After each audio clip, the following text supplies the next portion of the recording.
Our universe might have no start and no finish. This is the core of the cyclic universe theory, an idea that redefines reality itself. By the end of this exploration, you will understand a vision of existence where everything you know is part of an infinite cosmic loop. We will examine evidence suggesting our universe expands, contracts, and is reborn, raising the astonishing possibility that we have all lived before. How could a universe forget its own past, and what strange echoes might linger from a previous cosmic age? This journey blends the hardest science with the deepest questions about time, identity, and eternity. Does the idea of an endless cosmic return feel more like a prison or a promise? Long before telescopes peered into the void, the human mind had already sketched a universe without end. In ancient Hindu cosmology, time itself moves in vast, rhythmic breaths. A single breath out, a kalpa, is a day of Brahma, a period of cosmic creation and activity lasting over 8 billion of our years. Then the universe breathes in, dissolving into a state of potential, only to be born again with the next exhalation. This was not a one-time event, but an endless cycle of manifestation and rest, written in texts like the Puranas thousands of years ago. Across cultures and millennia, the pattern reappears. The Greek Stoics spoke of a universe consumed by fire and reborn in perfection. Centuries later, the philosopher Friedrich Nietzsche wrestled with the concept of eternal recurrence, the daunting idea that every joy, every sorrow, every moment of our lives will repeat, unchanged, in an infinite loop. These are not scientific theories in the modern sense, but they represent a profound and persistent intuition. Humanity has long sensed that existence might be rhythmic, not linear, that the story of all things might be a story without a true beginning or end. This deep-seated idea forms a powerful philosophical backdrop. It asks us a compelling question. Were these ancient sages and thinkers touching on a fundamental truth about reality through contemplation? A truth that science is only now beginning to approach with equations and evidence. Their vision challenges the very notion of a singular, unique beginning, suggesting instead that our universe is one note in an eternal cosmic song. To understand how this poetic intuition transformed into a testable scientific model, we must travel to the early 20th century and witness a discovery that shattered the static universe forever. That ancient intuition of eternal return faced its greatest challenge in the 20th century, with a discovery that seemed to declare a definitive beginning for everything. Edwin Hubble's observations revealed a universe in motion, with galaxies rushing away from each other as if from a colossal, primeval explosion. This was the Big Bang, a theory that placed a singular, unimaginably dense point of infinite temperature and density at the start of time. For decades, this was our creation story, elegant in its simplicity, but for curious minds it presented a profound and unsettling puzzle. What, if anything, could possibly come before that point? The equations of the Standard Model simply stop at time zero, a moment physicists call a singularity, where the known laws of physics break down completely. It is a wall at the beginning of time, a place where science, as we understand it, falls silent. This limitation is more than just a gap in our knowledge. It is a fundamental barrier to understanding the full story of existence. It suggests that our entire cosmic history, from the first stars to the planet you are on right now, emerged from a state that is, by definition, unknowable. This scientific dead end became a powerful catalyst. Physicists like Roger Penrose began to wonder if the problem was not with the universe, but with our model of it. What if the Big Bang was not the absolute beginning, but merely a phase, a dramatic transition from a previous state of reality? The search for a pre-Big Bang scenario became a driving force in theoretical cosmology, a quest to extend the universe's timeline backward and replace a mysterious singularity with a continuous, understandable process. This scientific dilemma highlights the creative tension that fuels discovery, pushing the boundaries of our cosmic narrative. What if we could rewrite the story so that it had no definitive starting chapter at all? This question leads us directly to the pioneering work that formulated the first truly modern, mathematically rigorous vision of a cyclic universe. Roger Penrose offered a radical answer to that question of a pre-Big Bang reality. His vision is called Conformal cyclic cosmology, and it presents one of the most elegant and mathematically sophisticated blueprints for an eternal universe. At its heart is a simple but profound shift in perspective. Instead of asking what came before our Big Bang, Penrose asks what if our Big Bang was simply what came after something else. In this model, our entire cosmic history, from the first flash of light to the farthest galaxy, is just one chapter, or as Penrose calls it, one eon in an endless book. The most staggering idea here is how these chapters connect. According to the mathematics of conformal geometry, the incredibly hot, dense, and small state of a Big Bang can be mathematically equivalent to the cold, vast, and empty state of a universe that has expanded forever. It is a transformation that makes the infinite look like the infinitesimal. Imagine taking a detailed map of an entire continent and, through a specific kind of mathematical stretching, shrinking it down to the size of a single city block without losing any of the essential relationships between points. That is the conformal trick. In the far, far future of our eon, trillions upon trillions of years from now, all stars will have burned out, all black holes will have evaporated through a process called Hawking radiation, and all that will remain is a thin sea of low-energy particles and radiation spreading into an ever-cooling darkness. In this state of maximum emptiness, the very concepts of distance and time lose their meaning. There is no ruler left to measure space, no clock left to tick off seconds. And in that featureless, timeless void, Penrose's equations suggest, the conditions become mathematically identical to the hot, dense singularity of a new Big Bang. The end smoothly, seamlessly becomes a new beginning. This is not a collision or a bounce, but a transformation. The last fading whisper of one universe becomes the first deafening roar of the next. It is a breathtakingly elegant solution that completely sidesteps the problem of an initial singularity, replacing a wall of ignorance with a gateway of continuity. But a beautiful mathematical idea is one thing.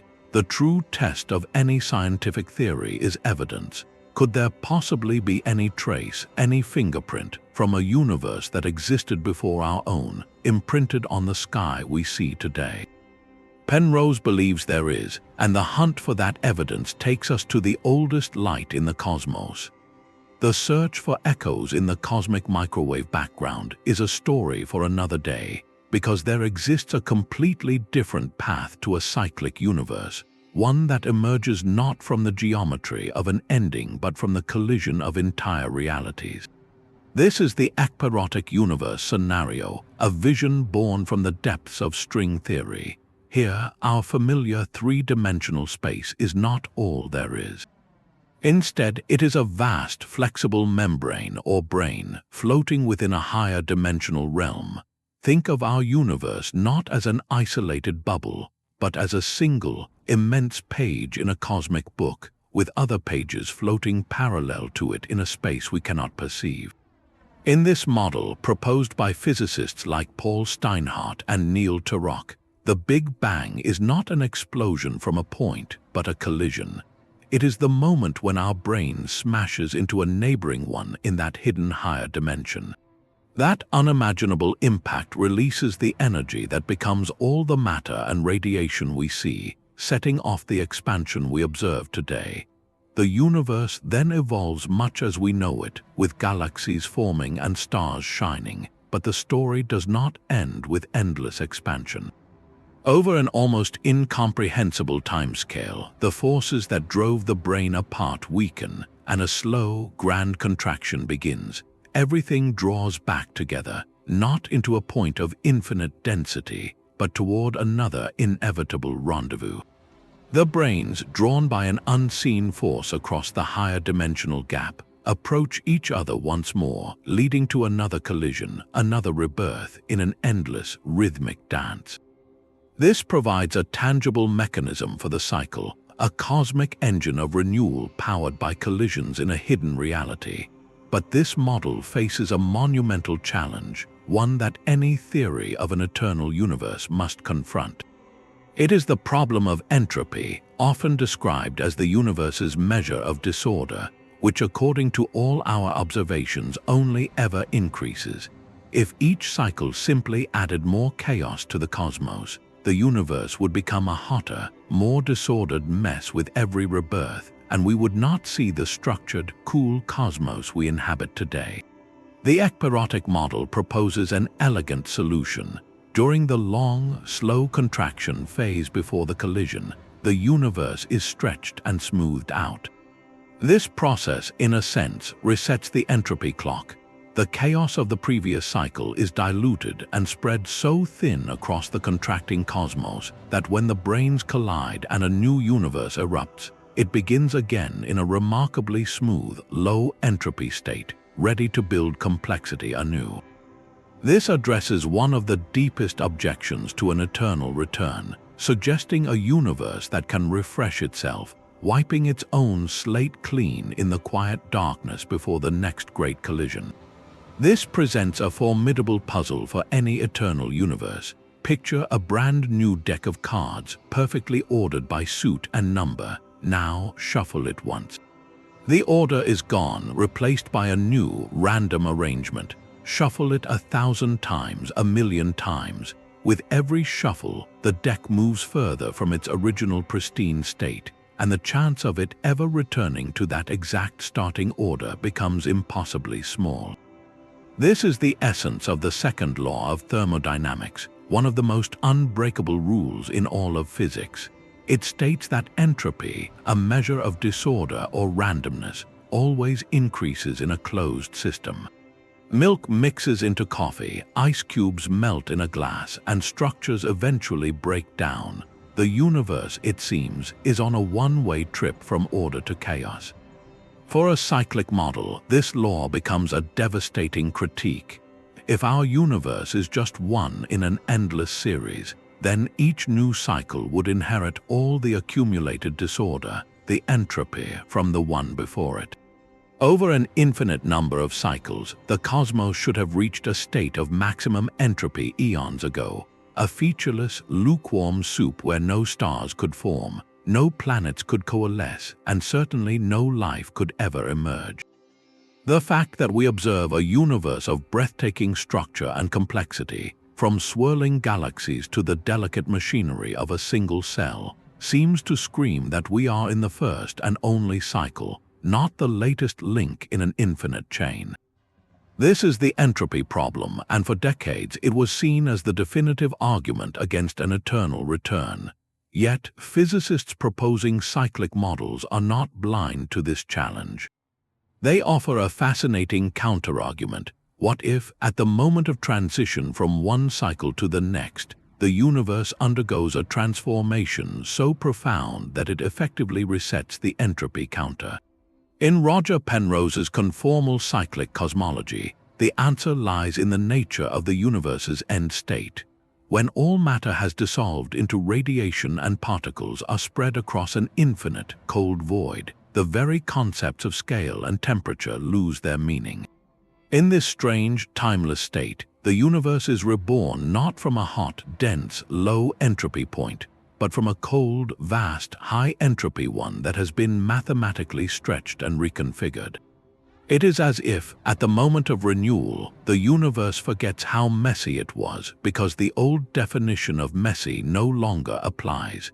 Similarly, in the Ekpyrotic Brane collision model, the long, slow contraction phase before the bang acts as a cosmic smoothing iron.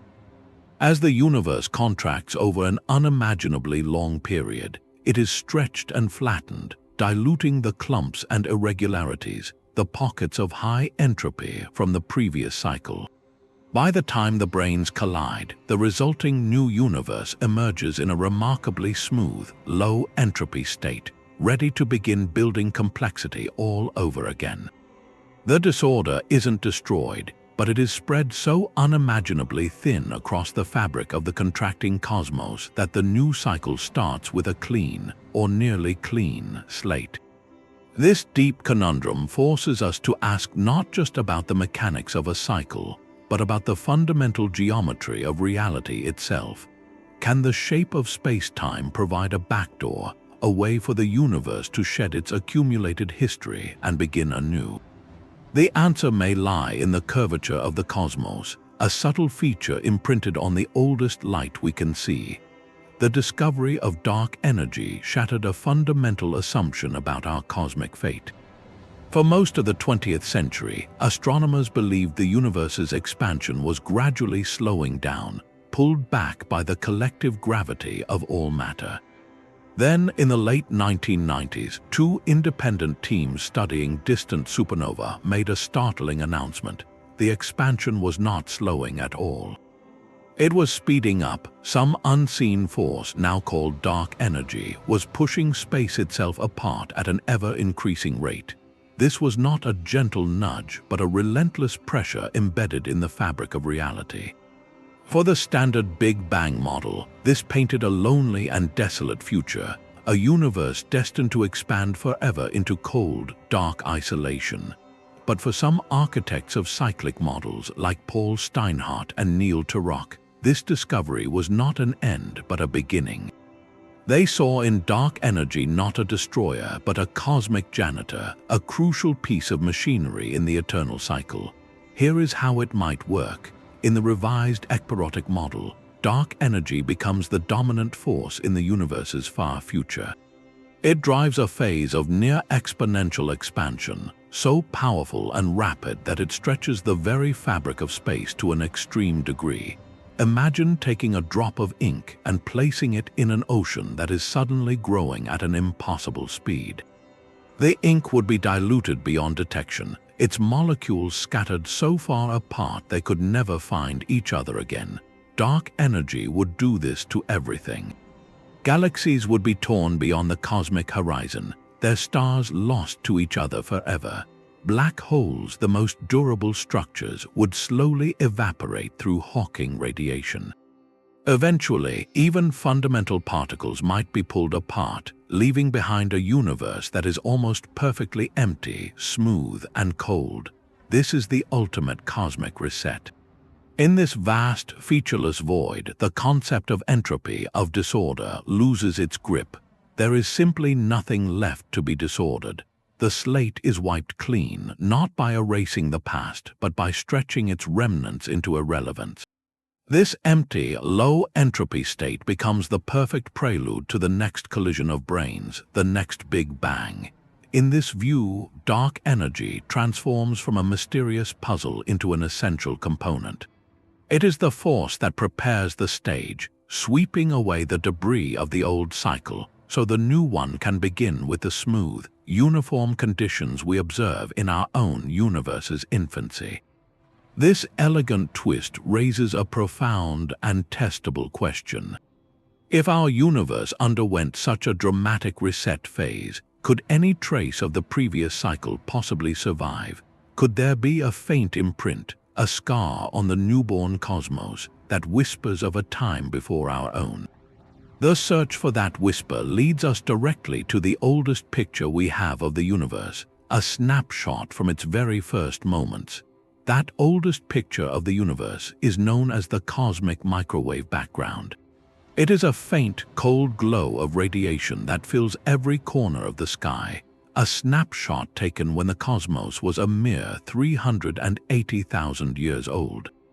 Before that moment, the universe was an opaque, searing plasma too hot for light to travel freely. As it expanded and cooled, the first atoms formed, and light was finally set free, streaming across the cosmos. That ancient light, stretched and cooled by billions of years of expansion, is what our telescopes detect today as a microwave whisper. This cosmic afterglow is more than a relic. It is a fossil record, a detailed imprint of the infant universe's structure.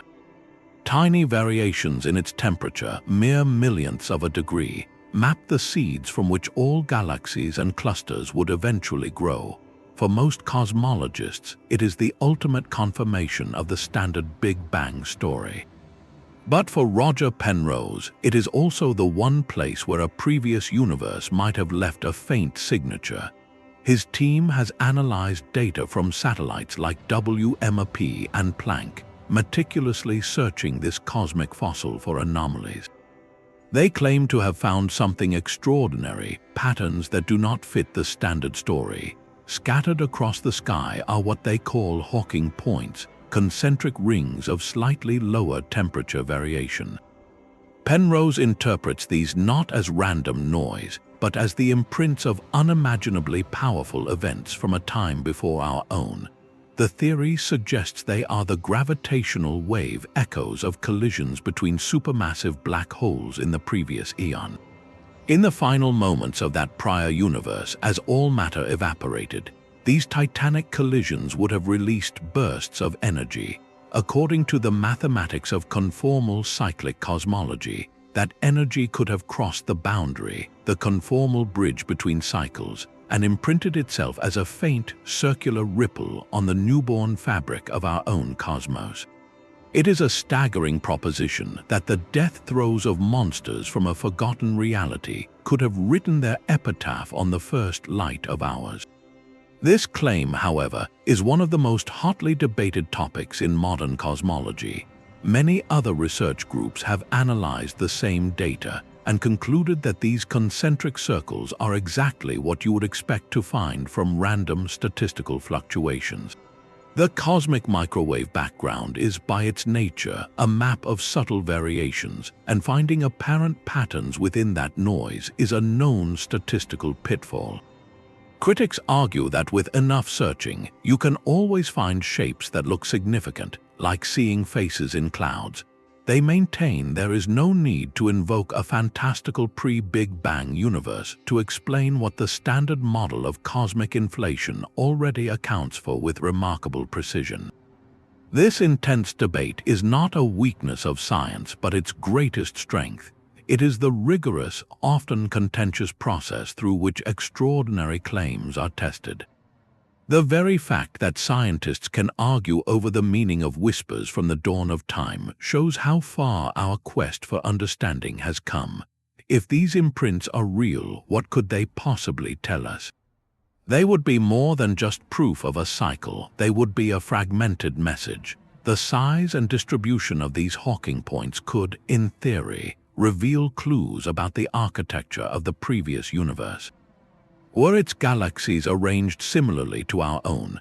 Did it, too, harbor supermassive black holes at the hearts of galaxies, engaging in a final, slow dance of mergers as their cosmos faded?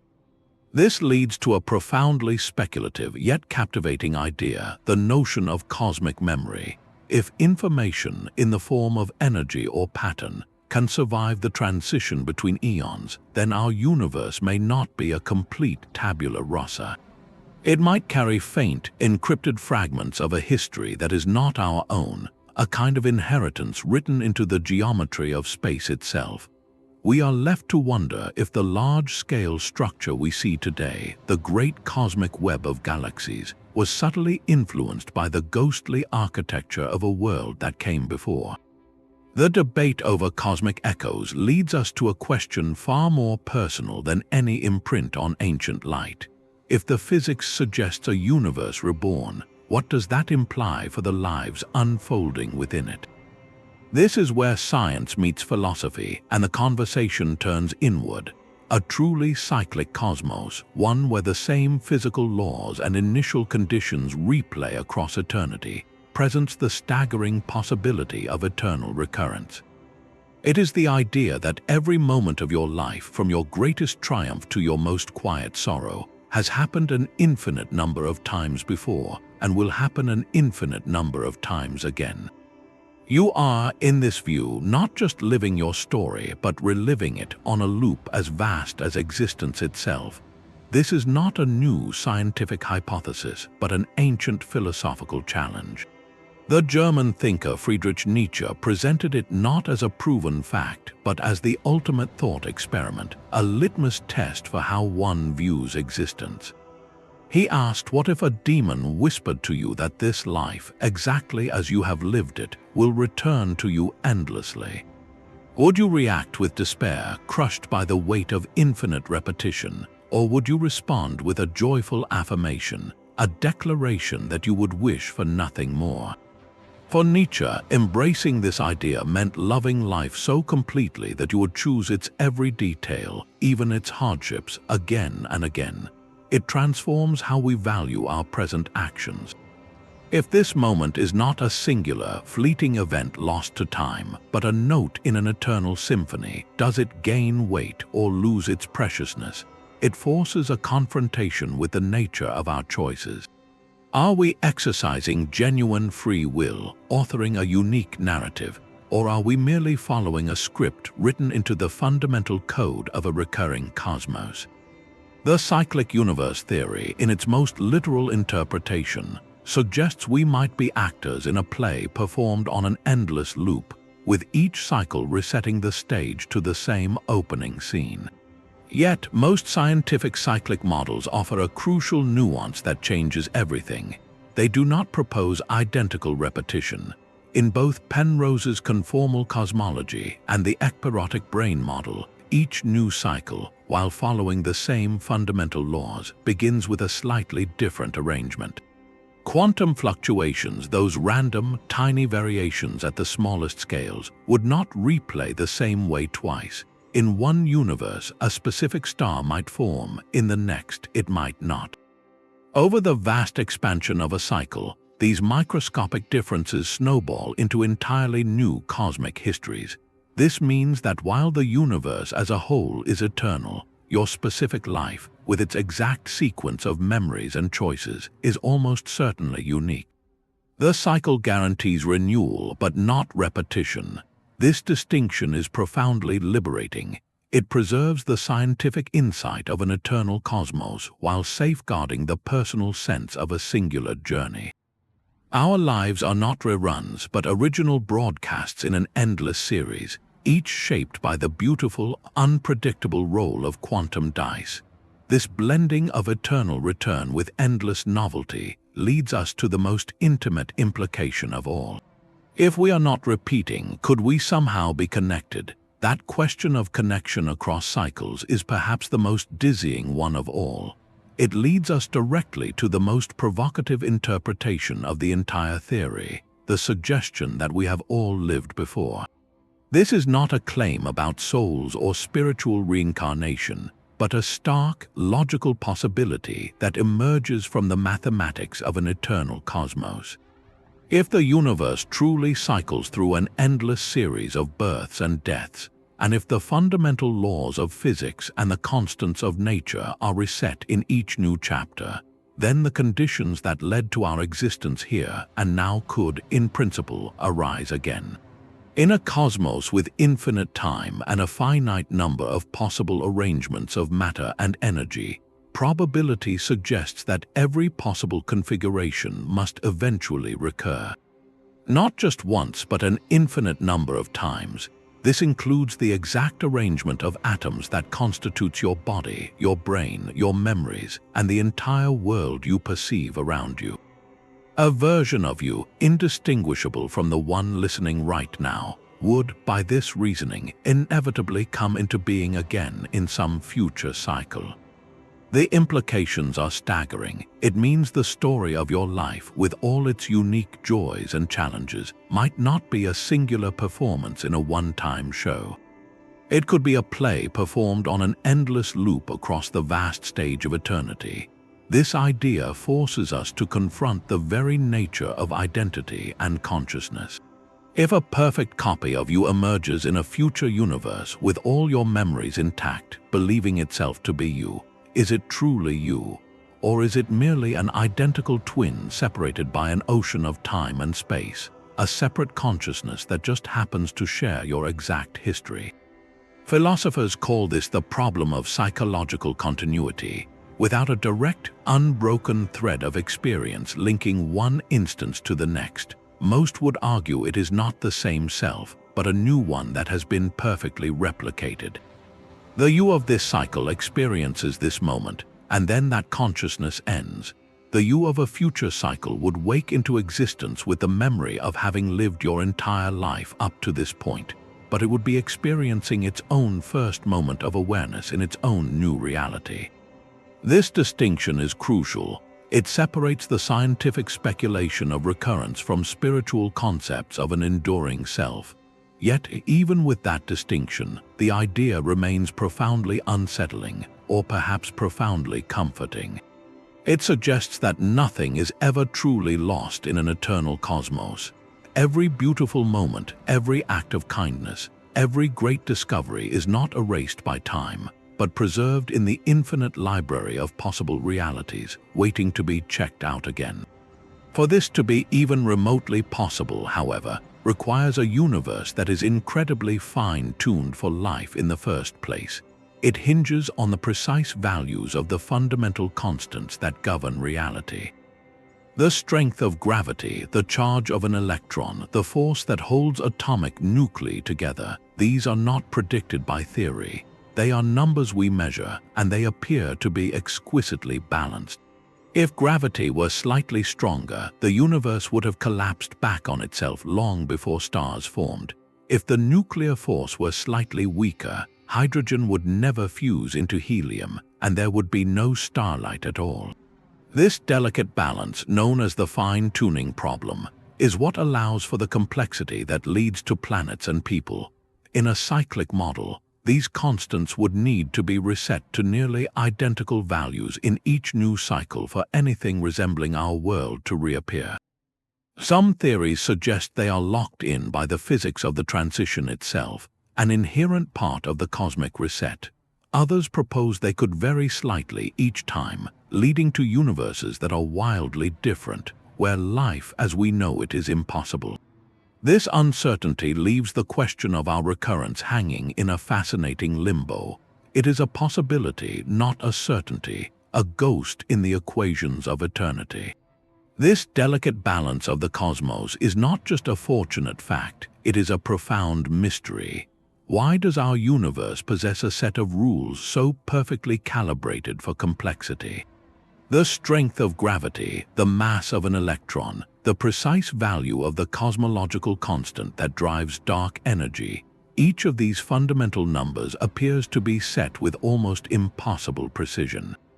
Alter any one of them by even a tiny fraction, and the chain of events that leads from the Big Bang to planets and people would snap. A slightly stronger gravitational force, and stars would burn through their fuel in a cosmic blink, leaving no time for planets to form. A slightly weaker nuclear force and atomic nuclei would never fuse, leaving the universe a barren soup of hydrogen. This is the fine-tuning problem, a puzzle that has haunted physicists and philosophers for decades. In a single universe scenario, a one-time creation event, this exquisite calibration seems to demand an explanation. It feels like walking into a vast library and finding a single, open book that just happens to tell the exact story of your life. The odds are astronomically against it being mere chance. This has led some to propose the necessity of a cosmic designer, while others cling to the idea of a staggering, singular accident. But cyclic cosmology offers a third path, one that transforms the puzzle from a why into a where. Imagine not a single library, but an infinite one containing every book that could ever be written. In an eternal cycle of universes where the fundamental constants are reset with each new beginning, every possible combination of those numbers is tried across the vastness of eternity. Some cycles produce universes that collapse instantly into nothing. Others expand into cold, empty voids where no structures ever coalesce. But a tiny, precious fraction of cycles, through random variation, land on the narrow Goldilocks zone of constants that allow for galaxies, stars, planets, and ultimately, observers like us. We do not find ourselves in a finely tuned universe because it was designed for us. We find ourselves here because, in an infinite series of attempts, a universe capable of asking the question was bound to appear. This is called anthropic selection. It is a naturalistic answer that emerges from the very architecture of a cyclic reality. The question then becomes not why our constants are what they are, but how they might change from one grand cycle to the next.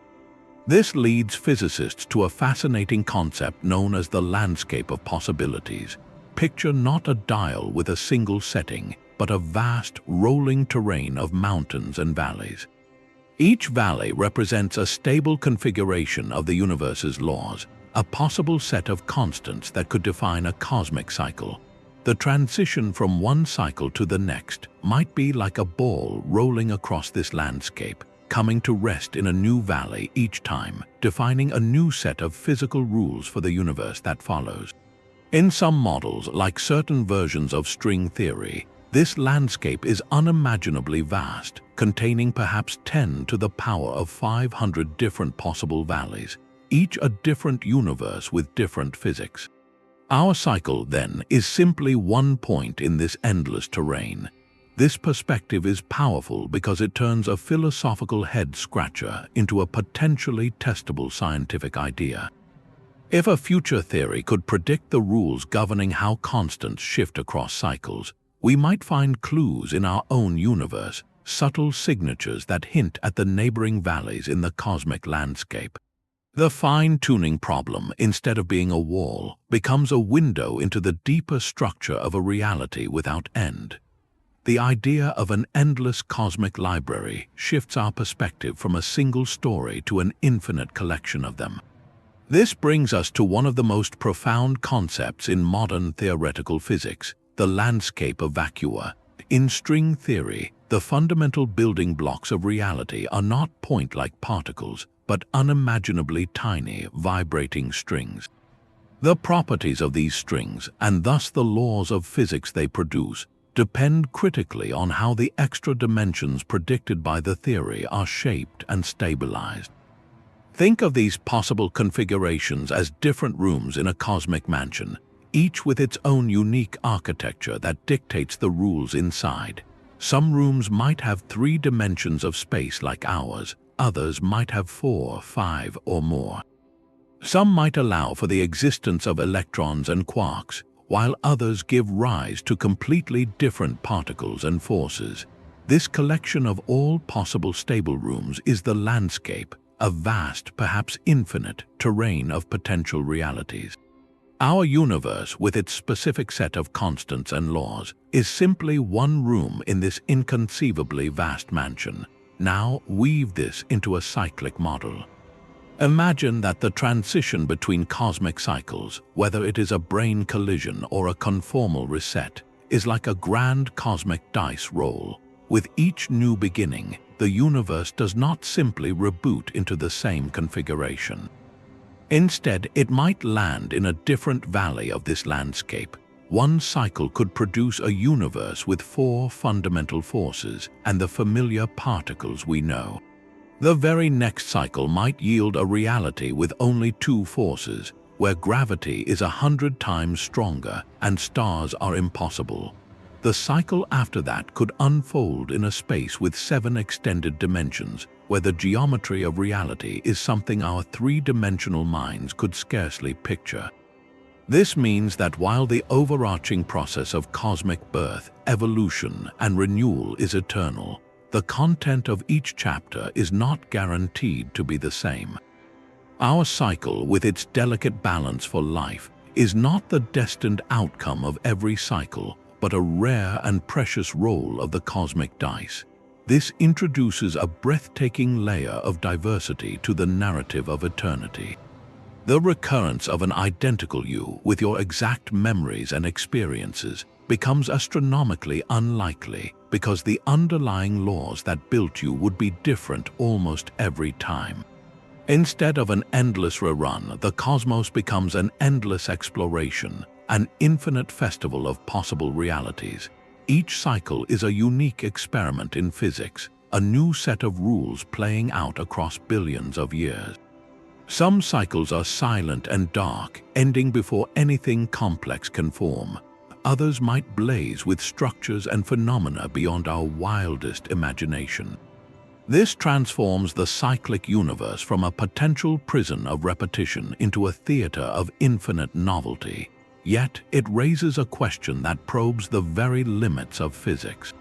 If each cycle is a completely new game with new rules, is anything carried over? Can any information, any trace of what came before, possibly survive such a fundamental rewrite of reality's code?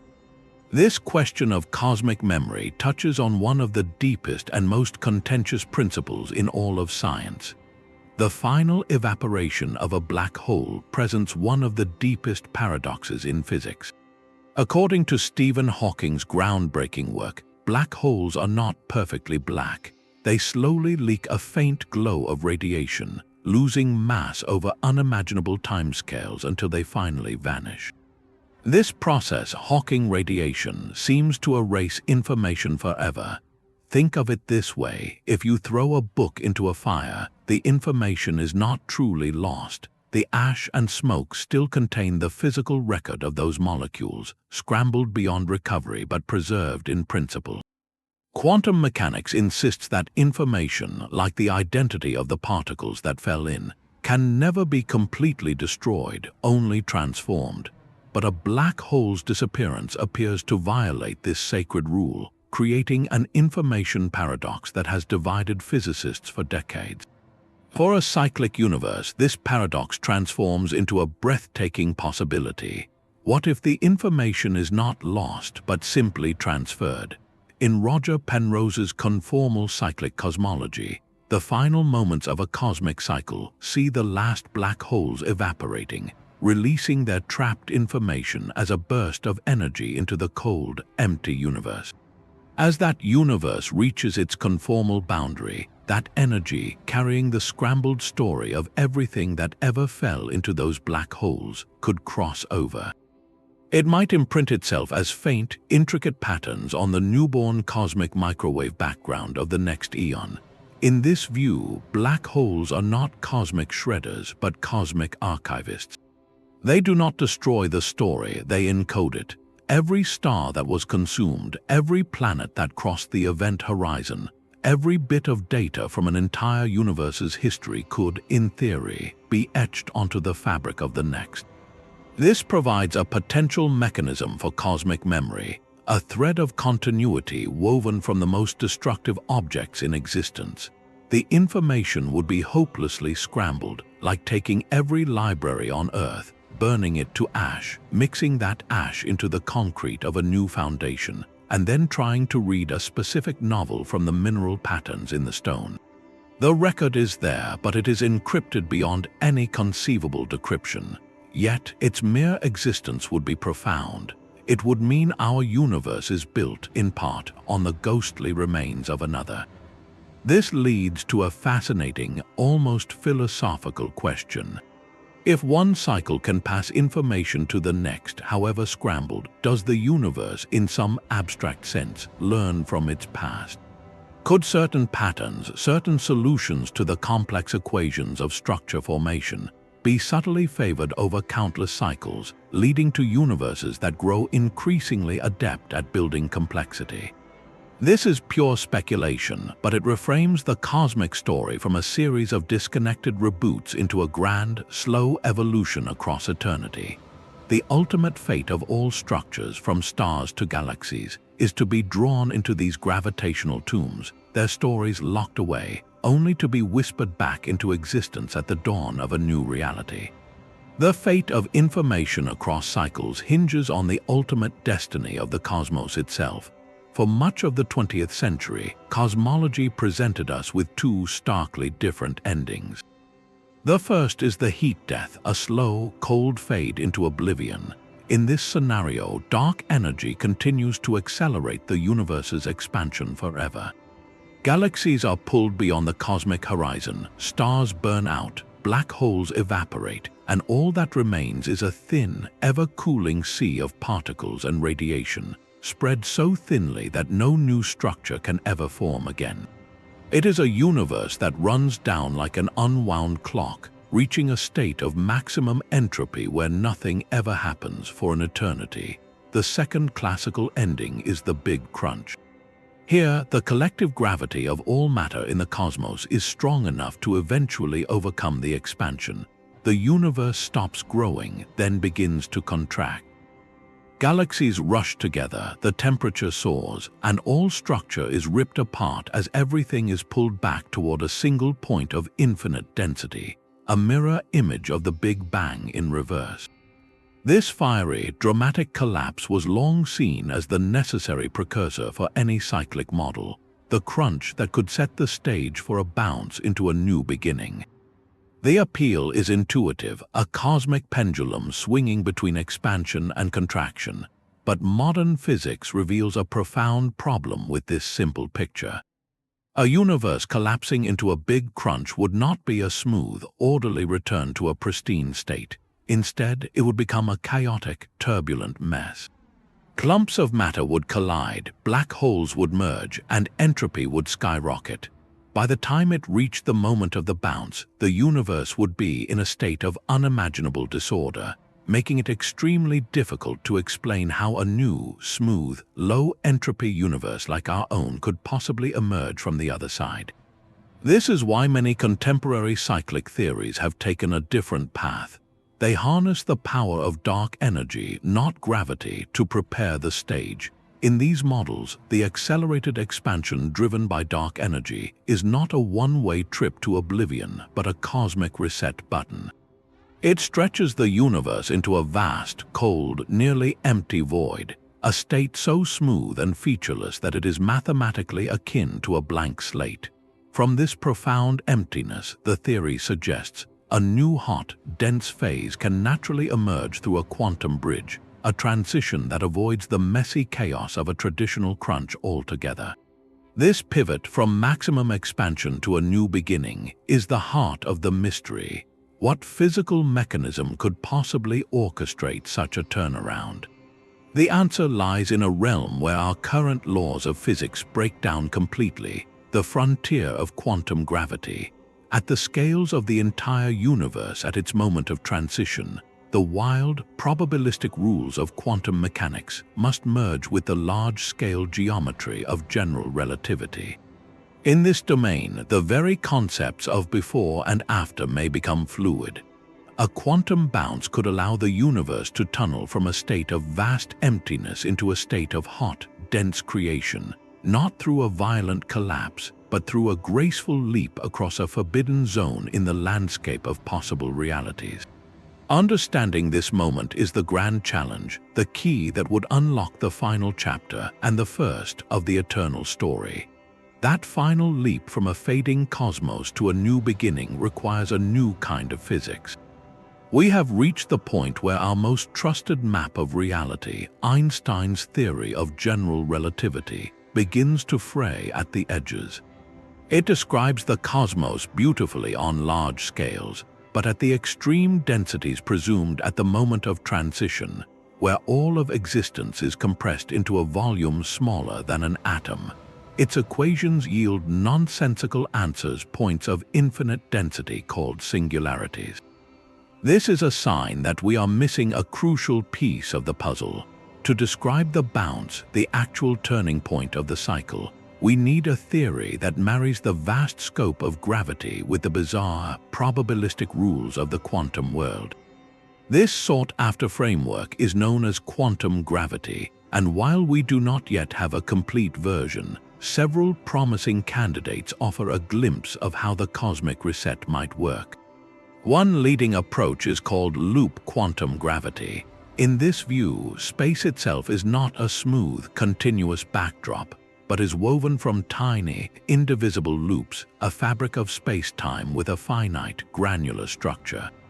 This has a stunning consequence for the fate of a collapsing universe. As everything contracts toward what would classically be a singularity, these quantum loops of space-time resist being compressed further. They generate a powerful repulsive force like a cosmic spring reaching its maximum compression. Instead of collapsing into an infinite point, the universe reaches a minimum possible size and then bounces back, expanding once more. This quantum bounce replaces the frightening, unknowable singularity with a smooth, natural transition, a cosmic rebound powered by the fabric of reality itself.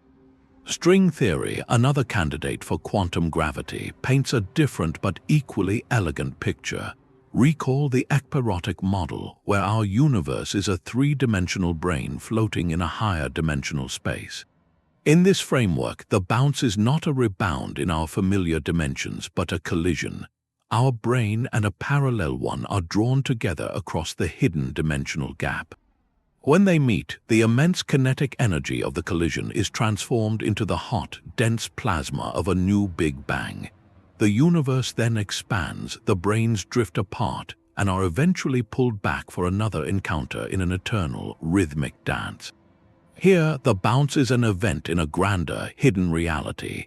These theoretical frameworks, from looping space-time to colliding branes, share a common, revolutionary goal: to replace the dead ends of classical physics with smooth, mathematically consistent transitions. They attempt to describe the cycle's most mysterious moment, the hinge upon which all of eternity turns. This is the most speculative frontier of the entire concept, residing at the very cutting edge of human thought. Yet it is also the most essential piece. Without a viable, physics-based bounce mechanism, the beautiful idea of a cyclic universe remains an intriguing philosophical notion, trapped on the wrong side of a mathematical wall. The ultimate challenge, then, is moving from elegant equations to testable reality. How could we ever hope to find evidence for events that occur, by definition, before our own universe began? The search for a definitive answer may lie in whispers older than light itself. These whispers are not sound, but ripples in the very fabric of space-time, known as gravitational waves. While we have recently detected waves from colliding black holes and neutron stars, cosmologists are hunting for something far more ancient: the primordial gravitational waves generated in the universe's first split second of existence. According to the dominant inflationary Big Bang model, the rapid expansion of that early moment should have stretched quantum fluctuations into a specific, powerful spectrum of these waves, leaving a unique fingerprint on the cosmos. That fingerprint is not in the temperature of the cosmic microwave background, but in its polarization, the specific direction in which that ancient light waves. The pattern scientists look for is called B-mode polarization, a subtle, swirling imprint that could serve as a direct signature of inflation's violent birth. Here is where the story takes a decisive turn, because cyclic models predict a very different outcome. In an ekpyrotic universe, born from a slow, smooth collision of branes, the process is far more gentle and ordered than the explosive chaos of inflation. This fundamental difference in the birth mechanism means that the production of primordial gravitational waves is suppressed, potentially by a huge factor. The expected B-mode signal in a cyclic model would be dramatically fainter, perhaps even undetectable by current technology. This creates a clear, testable battleground. Future observatories are being designed with this exact purpose in mind. Next-generation telescopes at the South Pole and in space will stare at the cosmic microwave background with unprecedented sensitivity, searching for those telltale swirls in the polarization. Meanwhile, missions like the Laser Interferometer Space Antenna, or LISA, a space-based gravitational wave observatory, will listen for the low-frequency hum of the cosmos that could contain echoes from the very beginning. The potential result is breathtaking in its clarity. If we detect a strong, clear signal of primordial B-modes, it would be a monumental victory for the inflationary paradigm, a near-direct snapshot of the universe's explosive start. But if we search with ever more sensitive instruments and find only silence, a profound absence where inflation says a shout should be, then the cyclic model gains compelling ground. That silence would be a loud message, suggesting our universe began not with a bang, but with a smoother, quieter transition from a prior state. This transforms the entire discussion from philosophical speculation into a waiting game for hard data. We are no longer just comparing elegant mathematical ideas. We are setting up an experiment on a cosmic scale with the entire universe as the laboratory. The implications of either outcome are staggering. What if we finally detect the signal, but it is the wrong one? What if the pattern in the sky does not match what any of our theories predict? That moment of surprise, of genuine discovery, is what science lives for. It would mean our current story, whether of a singular beginning or an eternal cycle, is incomplete, forcing a new and perhaps even more wonderful chapter in our understanding of reality. This expansive view of an eternal cycle opens a door to an even grander possibility. We have been considering a single, linear sequence of universes, one after another. But what if each of those cycles is not a single universe at all, but a whole collection of them? This is where cyclic cosmology merges with the concept of the multiverse, creating a vision of reality that is almost beyond comprehension. Think of it as a cosmic Russian nesting doll. The largest doll is the eternal sequence itself, the unending loop of cosmic time. Open that doll and you find a single cycle. But open that cycle and inside you might not find one universe but a near infinite number. How could this happen? There are two profound ways a cyclic framework can generate a multiverse, and they operate on entirely different scales. The first is through the landscape of possibilities we touched on earlier. With each transition from one cycle to the next, the fundamental constants of physics might be reset. If the universe lands in a different valley of the string theory landscape each time, then the sequence of cycles becomes a tour through a staggering array of different realities. One cycle might have stronger gravity, the next might have 5 fundamental forces, another might have completely different particles. This is a multiverse spread across time, a chronological multiverse, where each new chapter in the eternal story explores a different set of physical laws. But there is a second parallel possibility. Within any single cycle during its expansion phase, a process called eternal inflation might take place. This is a leading theory for our own universe's earliest moments, where the energy field driving expansion undergoes quantum fluctuations, causing different regions of space to stop inflating at different times. Each region that stops inflating becomes its own separate bubble universe with its own local properties, forever disconnected from the others by walls of still inflating space. In a cyclic model, this entire process of eternal inflation, spawning countless pocket universes, could happen anew in every single cycle, so you have a breathtaking hierarchy. An eternal sequence of grand cycles contains, within each cycle, a vast, spatially disconnected multiverse of bubble universes, and each of those cycles might itself have completely different underlying physics from the one before or after it. The sheer scale of this vision is humbling. It suggests that every possible universe, every variation of physical law that can stably exist, not only exists somewhere, but recurs in an endless symphony of cosmic renewal. Our particular universe, with its specific rules that allow for our existence, becomes one bubble in one cycle in an infinite series. This addresses the fine-tuning puzzle in an even more dramatic way. We are not just a rare outcome in a single cycle. We are a rare outcome in a near-infinite ensemble of cycles, each containing a near-infinite number of variations. Of course, this immense grandeur raises a critical and valid concern. Does a theory that proposes an infinite array of unseen universes, nested within an eternal sequence, cross the line from science into pure philosophy? If anything is possible somewhere in this vast structure, does the theory lose its power to explain why our particular universe looks the way it does? This is the heart of a fierce debate in modern cosmology. Critics argue that such a framework becomes untestable, a theory of anything that can explain any observation by simply stating it must occur in some bubble of some cycle.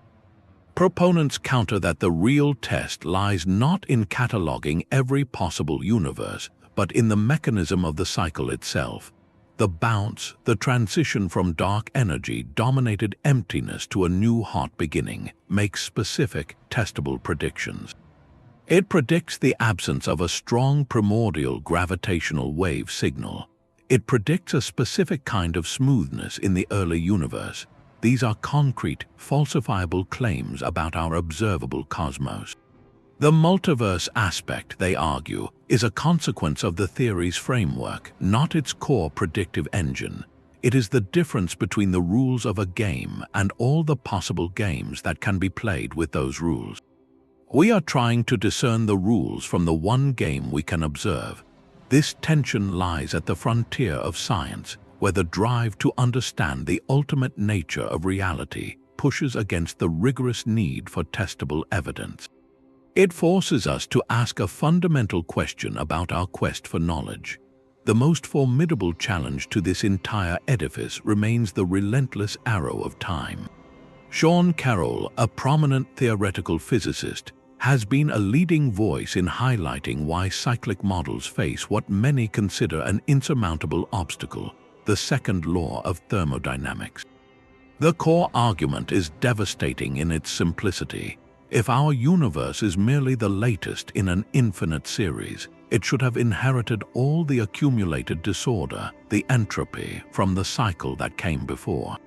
Over an eternity of cycles, the cosmos should have reached a state of maximum entropy long ago, a bland, lukewarm equilibrium where no galaxies, stars, or planets could ever form. The fact that we observe a universe of exquisite structure and complex beauty seems to be direct observational proof that we are living in the first and only cycle, a singular event with a definitive beginning. This is not a minor technicality. It is a foundational principle of physics standing directly in the path of an eternal return. Proponents of cyclic theories understand this objection deeply. Their response hinges on the unique physics of the transition point. In models like conformal cyclic cosmology, they argue that at the conformal boundary, when the universe becomes cold, empty, and vast beyond measure, the very definition of entropy resets. The old, disordered state is mathematically transformed into the smooth, low entropy starting conditions of the next eon. It is not that entropy decreases, which would break the law, but that the law itself is applied to a completely reconfigured system. Think of it like this: you cannot measure the messiness of an entire ocean by looking at a single, perfectly organized drop of water extracted from it. The scale of the reset is so profound it changes the rules of the game. Critics counter that this mathematical trick, while elegant, may be a sleight of hand, a way to disguise the problem rather than solve it within the known framework of thermodynamics. This debate is far from settled, and it represents the highest level of scientific discourse, where fundamental assumptions about reality are rigorously tested. Beyond thermodynamics, the observational evidence claimed for a prior universe is itself a battlefield. The concentric circles in the cosmic microwave background, the proposed Hawking points, are viewed with deep skepticism by much of the cosmology community.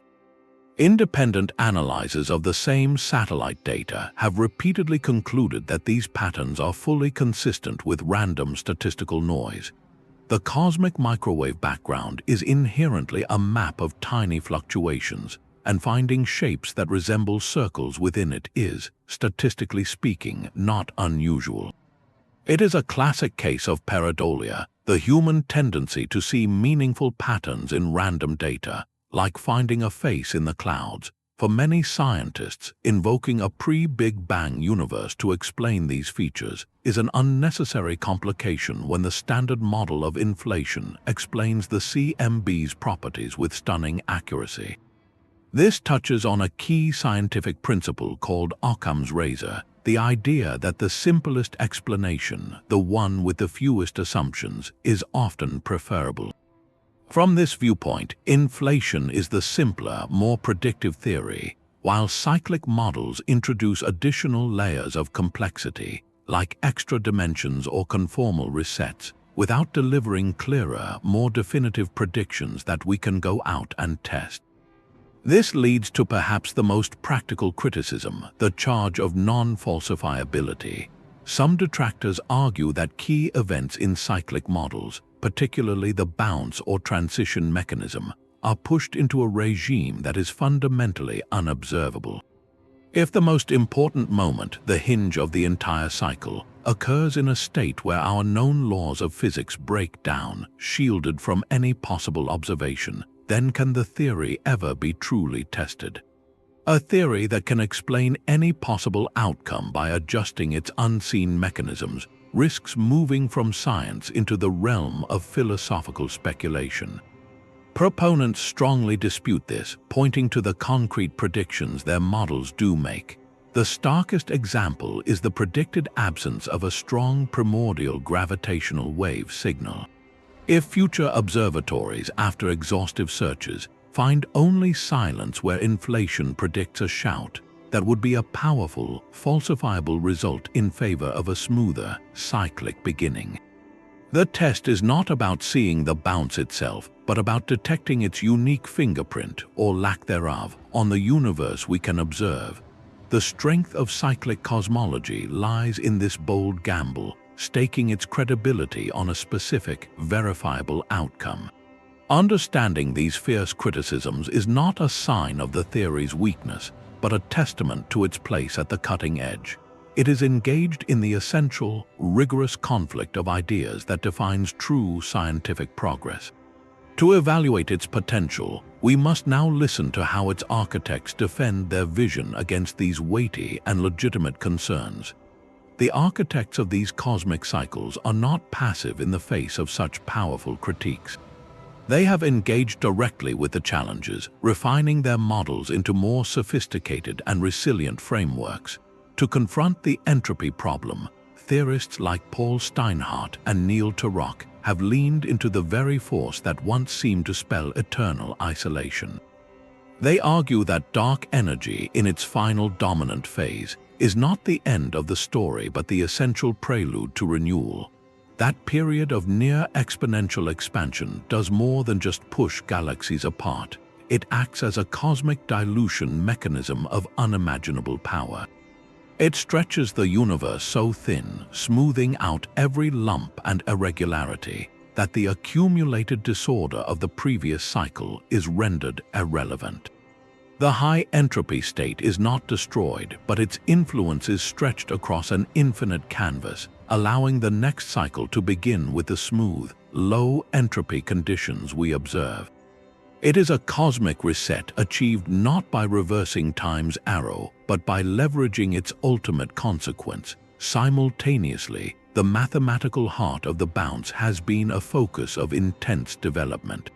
Researchers are constructing detailed approximations using the tools of emerging quantum gravity theories, like loop quantum cosmology. These are not just thought experiments, but rigorous calculations that show how a collapsing universe could encounter a powerful quantum repulsive force, preventing a chaotic singularity and enabling a smooth transition into a new expanding phase.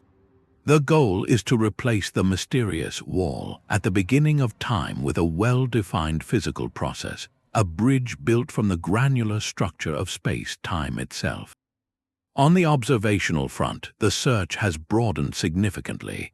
While the debate over concentric circles in the cosmic microwave background continues, proponents are proposing new, more subtle signatures that future data could reveal.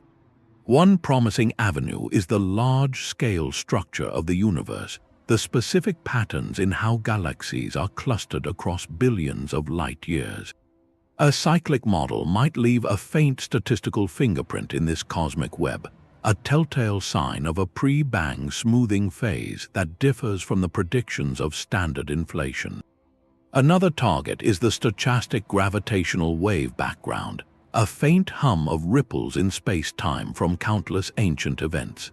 The specific frequency spectrum of this background could carry imprints of the universe's very first moments, potentially distinguishing between a violent inflationary birth and a more gentle cyclic transition. This back and forth is not a sign of weakness in the theory, but the very engine of scientific progress. The dialogue between critics and proponents forces ideas to be stress-tested, refined, and made more precise. It is a dynamic, living process where models evolve in direct response to challenges, becoming stronger and more predictive. This relentless questioning pushes the entire field of cosmology forward, sharpening our questions and guiding our telescopes toward the most telling observations. So where might the next decisive piece of evidence emerge? The answer may lie not in the diffuse afterglow of creation, but in the darkest, most destructive objects the universe has ever produced. Black holes may not be endpoints but gateways. This speculative idea, championed by physicist Lee Smolin, proposes a vision of cosmic evolution far more radical than a simple loop. It is called cosmological natural selection, and it suggests that universes do not merely repeat, they reproduce.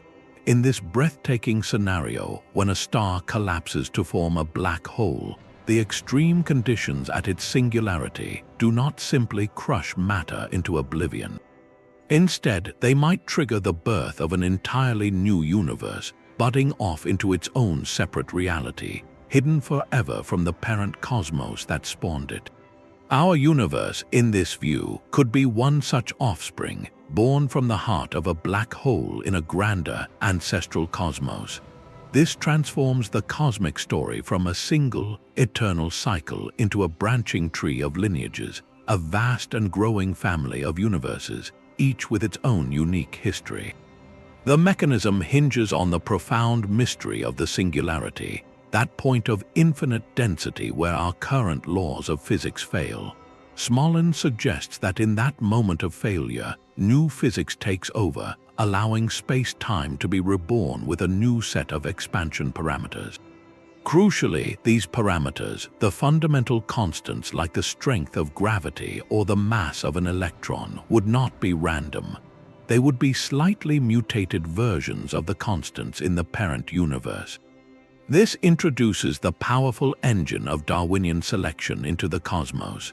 Universes that produce more black holes have more offspring. Those offspring inherit, with slight variations, the physical laws of their parent. Over countless generations, universes would evolve to be exceptionally efficient at producing black holes, just as animals evolve traits that enhance reproduction. This provides a stunningly elegant answer to the fine-tuning problem. Why are our constants so perfectly set for complexity? Because a universe that makes lots of stars, which then collapse into black holes, naturally selects for the conditions that allow stars to exist in the first place. We live in a universe that is a champion black hole producer, and the very laws that allow for our existence are a byproduct of that cosmic fertility. This idea of cosmological natural selection shares the cyclic theme of eternity and rebirth, but it is a different kind of cycle. It is not a smooth, conformal reset or a Brane collision in a higher dimension. It is a reproductive cycle, messy and prolific, where each new universe is a unique individual in an ever-expanding cosmic genealogy. Information and physical laws are not perfectly reset, but passed down and tweaked like genetic code. This raises a dizzying possibility. If our universe resides inside a black hole from a parent cosmos, could there be traces of that ancestry imprinted on our own large-scale structure? Some theorists have pondered whether the initial uniformity of our Big Bang might reflect the smooth, spherical geometry of an event horizon from which we emerged. While this remains highly speculative, it expands our conceptual horizons dramatically. It suggests that the quest for our origin might not point to a singular beginning, but to a lineage, a family tree whose roots stretch back through an infinite regression of black holes within black holes, universes within universes. This vision adds a rich layer of diversity to the discussion of cosmic renewal, showing that the umbrella of cyclical thinking shelters many different dreams of eternity. Our perception of a one-way flow from past to future is deeply woven into the fabric of our consciousness. We remember yesterday, we anticipate tomorrow, and this unbreakable sense of causality seems as fundamental as gravity. Yet physics tells us this arrow of time is not a primary feature of the universe's laws, but a consequence of something else, the relentless increase of entropy, the march from order to disorder. This creates a profound puzzle for any eternal universe. If time's arrow is tied to entropy, and entropy always increases, then each new cycle in a cosmic loop should begin with more chaos than the last. Over an eternity, we should be drowning in disorder, not observing the structured cosmos around us. So what becomes of time's arrow at the moment of cosmic renewal, at the bounce or transition between cycles? Does it simply stop, reverse, or get rewound? One of the most mind-bending proposals is that the arrow of time might actually flip direction during a universe's contracting phase. From our perspective, we see a universe expanding from a hot, dense state toward a cold, empty one, and we call that the forward flow of time. But for a hypothetical observer living in the far future of a contracting universe, as everything draws back together and heats up, their perception would be the opposite. They would remember a cold, empty past and see a hot, dense future ahead to them. Their universe would feel like it was expanding, not contracting, because their brains, their memories, and the very thermodynamic processes that define their reality would be aligned with their local arrow of time. In this view, the bounce is not a reversal of time, but a point where two arrows of time from two different phases of the cosmic cycle meet. Our expanding phase and the subsequent contracting phase would be two distinct epochs, each with its own defined past and future, meeting at a boundary where entropy is reset.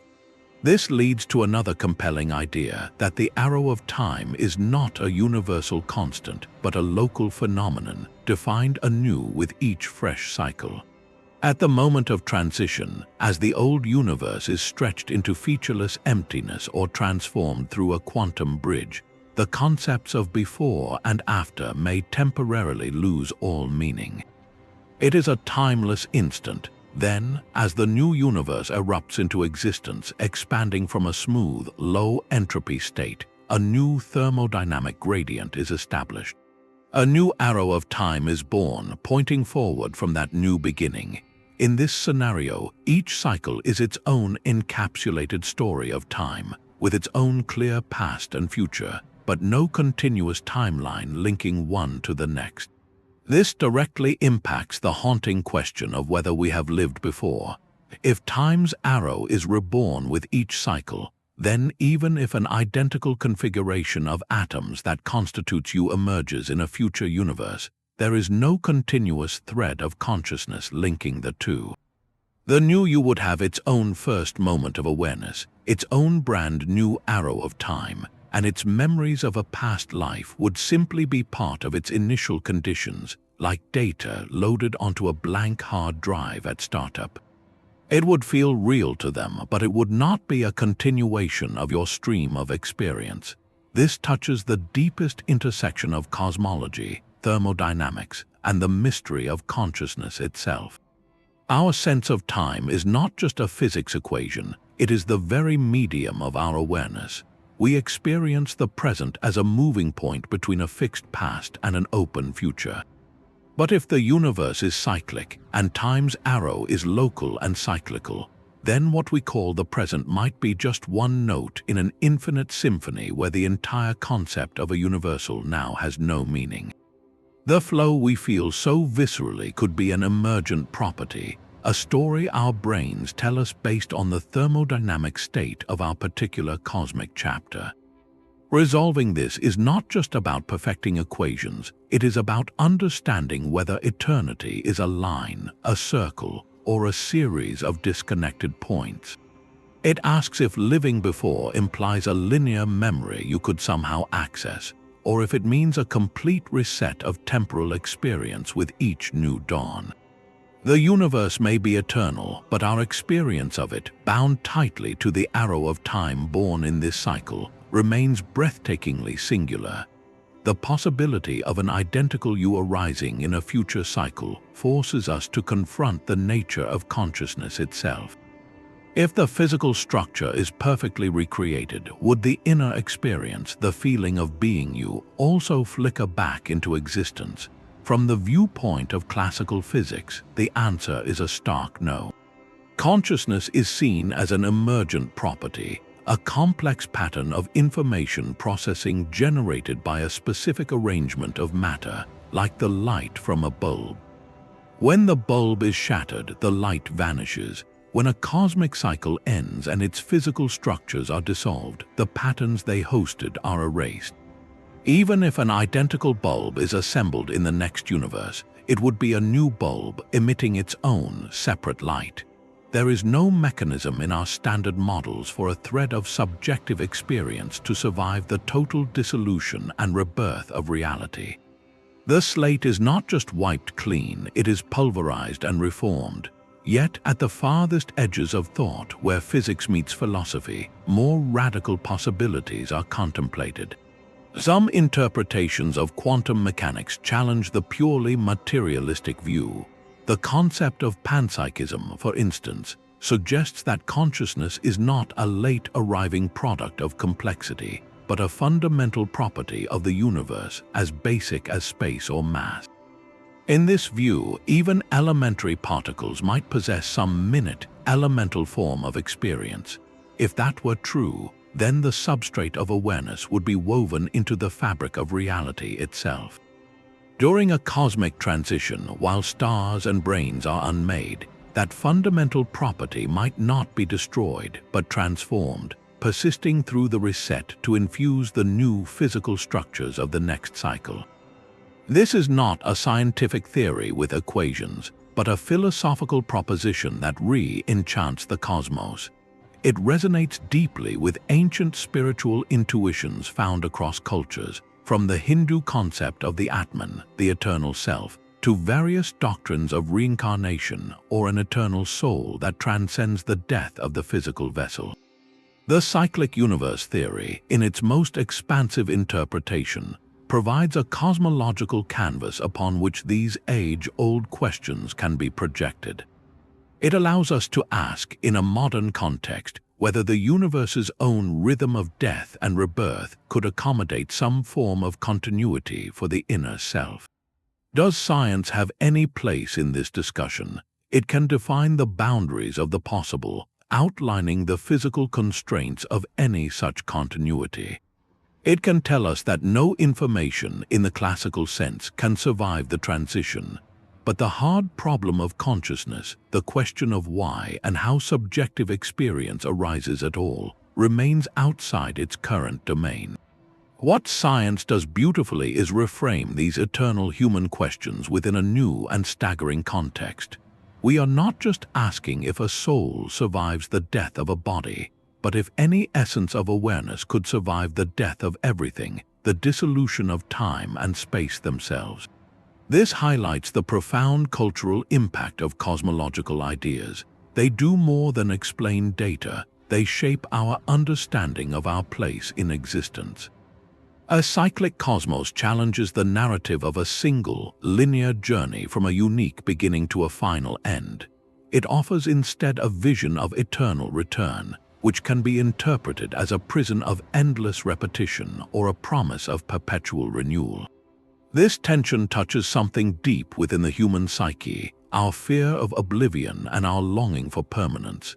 It shows that our theories of the cosmos are never sterile. They are intimately connected to our stories about meaning, identity, and destiny. As we near the end of our exploration, we must step back and weigh the entire edifice. The human fascination with cosmic cycles is far older than any telescope. For millennia, across continents and cultures, our ancestors told stories not of a single creation, but of endless destruction and renewal. The Norse spoke of Ragnarok, a twilight of the gods where the world is consumed by fire and flood, only to rise again, green and fertile from the sea. The ancient Maya calculated vast cycles of time, each lasting thousands of years, believing each cycle's end brought a transformation of the world and humanity. In Buddhism, the wheel of samsara describes the endless cycle of birth, death, and rebirth for all sentient beings, a process driven by karma until liberation is achieved. These are not mere coincidences of folklore. They represent a profound, shared intuition about the fundamental rhythm of existence. Before physics had equations, humanity had myths that framed reality as a story of eternal return, where chaos and order, death and rebirth are inseparable partners in a dance without end. These narratives provided a framework for understanding the terrifying impermanence of life and the comforting promise of renewal. They answered deep psychological needs, offering meaning in the face of loss and hope beyond apparent endings. Today, the cyclic universe theory engages in a silent, fascinating dialogue with these ancient stories. It does not validate the myths in their literal details, of course, but it offers something perhaps more meaningful, a potential physical correlate.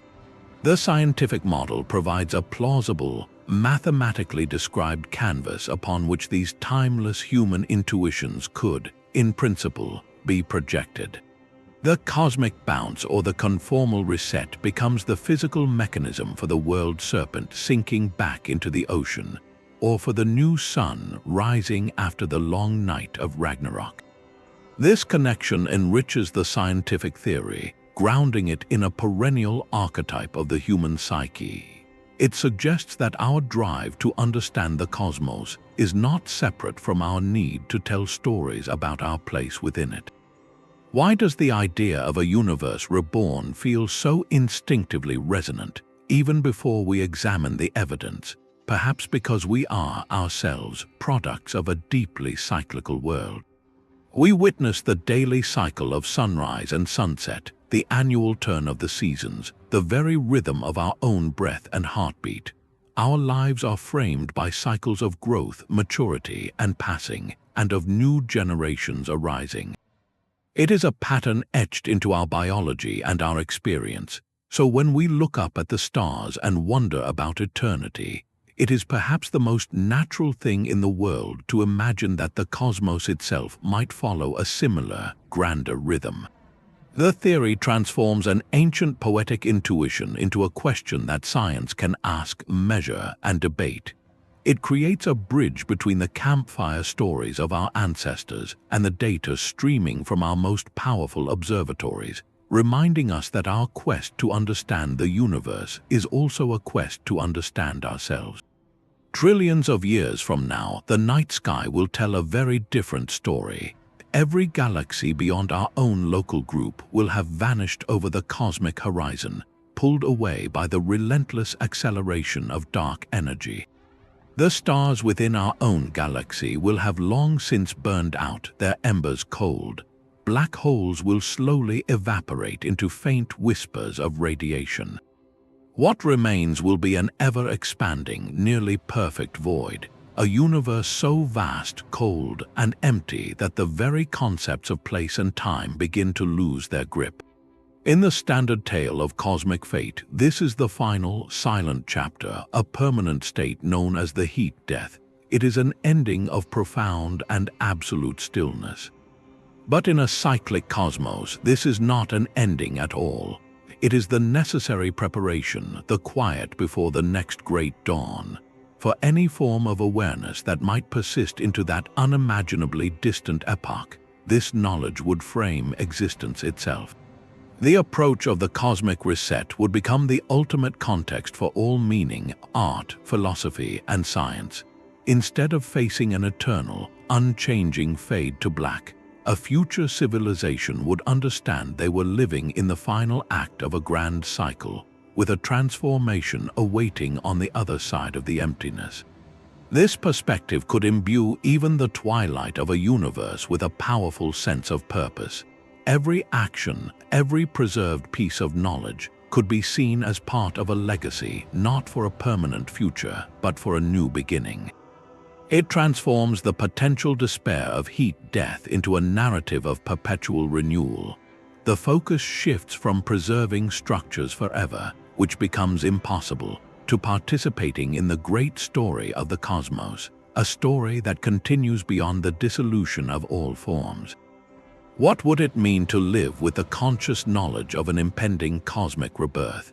It might inspire a profound shift in values, from accumulation and permanence to harmony and graceful dissolution. A civilization might strive not to build monuments that last for eternity, but to create beauty and understanding that resonates with the cycle itself, perhaps even attempting to encode some essence of their story into the fabric of reality, hoping it might inform the next cosmic chapter in some subtle way. This offers a different kind of cosmic optimism, one not rooted in the immortality of our works, but in the immortality of the process. It suggests that meaning is not derived from defying the universe's natural rhythm, but from aligning with it. On a human scale, this echoes our own relationship with life cycles. We find purpose not because our individual lives are permanent, but because they are part of a larger, continuing story of family, community, and species. The cyclic universe theory expands this intuition to the grandest possible scale. It proposes that the cosmos itself is engaged in a rhythm of expression and rest, and our existence here and now is a vibrant, fleeting note in that eternal song. This shifts our perspective from a human-centered timeline to a truly cosmic one. Our triumphs and tragedies, our art and science, all unfold within a single cosmic day. But the promise of a new day after the long night changes how we might view our place in the story. We are not just witnesses to a one-time spectacle, but participants in an endless act of creation. That potential for cosmic memory leads to a staggering question about the role of intelligence itself. Could an advanced civilization, in the deep future of any cycle, learn to leave a message for the universe to come? This is a realm of pure speculation, yet it pushes the very boundaries of what might be possible within the laws of physics. Thinkers like Freeman Dyson have pondered whether life could adapt to survive indefinitely in an ever-expanding cosmos, but a cyclic universe presents a different, even grander challenge: surviving the end of everything. The notion is that a civilization, having mastered physics over billions of years, might develop technologies that are not just planetary or stellar, but truly cosmological in scale. Their ultimate project would not be to escape a dying star, but to navigate the transition between cosmic cycles. One conceivable, though wildly ambitious, goal would be to encode information in a form so fundamental, so deeply etched into the fabric of reality, that it could survive the bounce or the conformal reset. Imagine not carving a message in stone, but weaving it into the very constants of nature, or imprinting it on the quantum fields that will give rise to the next universe. The information would not be a library of books, but a subtle pattern, a designed asymmetry in the primordial conditions of the next Big Bang. This pattern might manifest as a specific, non-random arrangement in the cosmic microwave background, a signature so clear that any emerging intelligence in the next cycle, upon developing cosmology, would recognize it as artificial. They would see a message from the architects of a previous reality. This transforms intelligence from a passive product of cosmic evolution into an active, shaping force across eons. It suggests that the cyclic universe is not just a mindless, mechanical process, but a potential stage for cosmic actors. In this vision, the destiny of a sufficiently advanced civilization is to become a link in a chain of knowledge that spans the life and death of universes. They would strive to become the memory of the cosmos, ensuring that something of their story, their discoveries, their very existence, is not lost to the Great Reset. This idea relies on a critical and fragile assumption. the stability of physical laws across the bounds. For a message to be encoded and then decoded, the fundamental rules of physics, the alphabet of reality, must be the same in the next cycle. If the constants of nature are reset randomly each time, as some multiverse landscapes suggest, then any message would be scrambled into nonsense by a change in the very meaning of its symbols. But if the cyclic model preserves or predictably resets these laws, then the universe provides a stable medium for communication across time in its grandest sense. While this sits at the farthest edge of scientific plausibility, it reframes our place in a potentially eternal cosmos. It asks us to consider that the search for extraterrestrial intelligence might one day expand beyond scanning for radio signals from other stars to analyzing the deepest patterns of the universe itself for signs of engineering from a prior age. Could the large-scale structure we see, the faint whispers in the cosmic microwave background, hold not just the imprint of colliding black holes from a previous eon, but the deliberate signature of its last, most enduring inhabitants? This shifts the narrative from one of inevitable loss to one of potential legacy, suggesting that in a cosmos of endless returns, the story of consciousness might be the one thread that learns to weave itself through the loom of eternity. The very rules of reality may not be permanent fixtures. This is the profound question at the heart of any eternal cosmos. Do the fundamental laws of physics remain the same from one grand cycle to the next? The answer is not uniform, and it splits the vision of eternity into two radically different stories. In Roger Penrose's conformal cyclic cosmology, the laws are constant. The mathematical bridge between eons carries over the same framework of gravity, quantum mechanics, and particle physics. This constancy sets the stage for the haunting possibility of near-identical repetitions. If every cycle begins with the same rules and the same smooth initial conditions, then the cosmic dice are loaded to roll similar numbers each time. Galaxies, stars, planets, and perhaps even conscious beings could arise again and again in forms strikingly familiar. The universe becomes an endless rehearsal of the same magnificent play, with only minor variations in the casting. But step into the realm of string theory and its cyclic models, and the story changes dramatically. Here, the fundamental constants, the strength of forces, the masses of particles, are not absolute. They are determined by how the extra dimensions are curled and stabilized, a configuration that could shift during the transition between cycles. In this view, each new universe might land in a different valley of the vast string theory landscape, awakening with a completely new set of physical laws. One cycle might have 4 fundamental forces, the next might have 5. Gravity could be stronger in one epoch, making stars burn brightly and die young. In another, the nuclear force might be too weak to forge any elements beyond hydrogen. This variability transforms the narrative from one of repetition to one of infinite exploration. The cosmos becomes a festival of possible physics, where most cycles are sterile and silent, but a rare few, like our own, stumble upon the golden recipe for complexity. The implications of this divide are monumental. If the laws are constant, the cyclic universe feels like a cosmic heartbeat, reliable and rhythmic, offering a strange comfort in its predictability. The conditions for life and observers like us could be a recurring feature, not a freak accident. But if the laws change with each rebirth, then our existence here and now becomes exponentially more precious and improbable. We are not a guaranteed outcome of an eternal process, but a fleeting, brilliant spark in a darkness mostly filled with inert or wildly alien realities.